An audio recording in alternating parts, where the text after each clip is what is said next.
Charge natin aparato mo small MPPT with pure sine wave inverter 1000 watts, 500 watts continuous. Yan. Okay.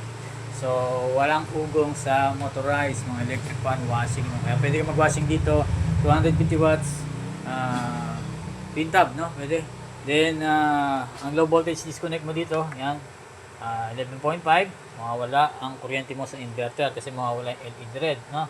Then, reconnection 1.5 plus 11.5 is 13. Ilaw uli yung LED red. Then, ilaw uli yung mismong inverter mo. Or gagana uli yan. So, may mga konting differential yan. No, walang problema, no? Basta ito, tingnan mo yung mismong LVD. 13.2, yung voltage ng battery. Wattage harvest is 11, no? Then, itong A is ampere. Okay? So, ibig sabihin, nag-harvest yung solar panel mo. So, depende yan sa araw mo. Okay. So, yan. Test tayo ng load. Itong isang electric fan ko, no? So, 60 watts to. Electric fan. Okay. Then, ito. Medyo maigsi. Yan. Okay. So, yan. Working, no? So, yung blower mo dito, no, automatic yan. Pag may load at mainit, so, mag-blow yan. Parehas dito sa MPPT, no? Hindi naka-andar.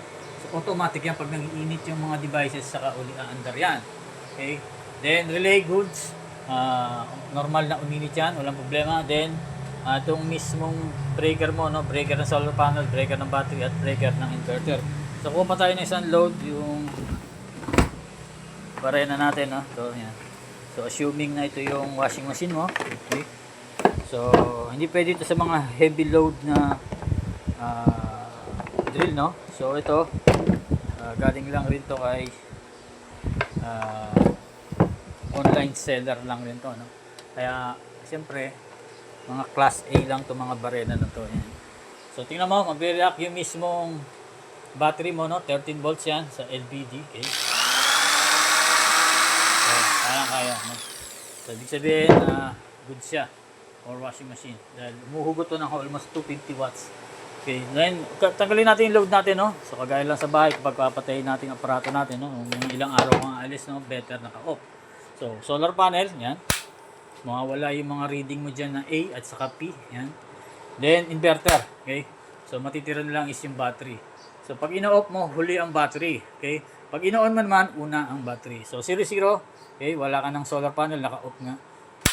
Then, off natin ng battery, no? Okay na yan. So, pagdating sa bahay mo, ito, mas better nga nakasabit, no? Kung iti-testing mo, pwede naman muna nakalapag. Pero pag ipipix mo na, better naka-wall mounting siya, no? Nakakabit sa bato or sa pader. So, unang i-on mo, yung battery, okay? So, siyempre, bago mo i-on yan, test mo yung wire kung okay na, hindi nahuhugot, no?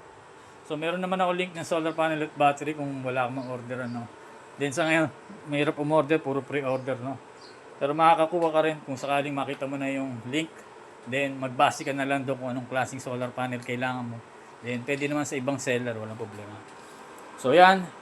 Battery mo, 100 Ah need. Then, solar panel, 200 watts better, no? Para ma-accommodate mo yung 100 watts per hour daytime. Siyempre, kung dalawang 200, so 200 watts per hour daytime ka. Okay? Then, yan. Goods na yan. So, online battery, no? So, solar panel. Ngayon, 0 pa. Gawin nating while charging, then using. Walang problema, no? Yan. So, nagkakaroon na ng reading. 0.8 ampere, then 13 watts. Okay? So, ito kasi solar panel na pinatesting ko nasa gilid. No? Ting hapon siya na arawan. So, sa ngayon ay nakaganyan lang muna. So, sa'yo, better syempre, nakalapag talaga sa bubong. No? Para umaga pa lang may harvest ka na. So, ito kasi, basag tong solar panel na to, no, na pinadala sa akin. Then, syempre, sayang naman, nilagay ko lang sa gilid din para pang testing ko, no. Yan. So, power natin yung inverter. Okay. So, yan. Nakakonect na dahil mataas ang battery ko, no. 13.1. Then, may voltage na rin dito. May switch din yan, no, on and off. If ever na mag-fault yung battery, yung inverter. Dahil nagpo-fault yan kapag na-full charge na yung battery. Then, yung voltage ng solar panel tumataas, nagiging BOC, no? Pag nag-charge siya, BMP. Kapag nag-i-stop yung MPPT, BOC. Pero wag mo na intindihin na naka-setup na lahat yan. So, pag nag-fault lang, pwede mong i-off, then i-on yung inverter. So, power uli natin yung electric fan. Lagay natin dito, no? Yan. Okay. Good.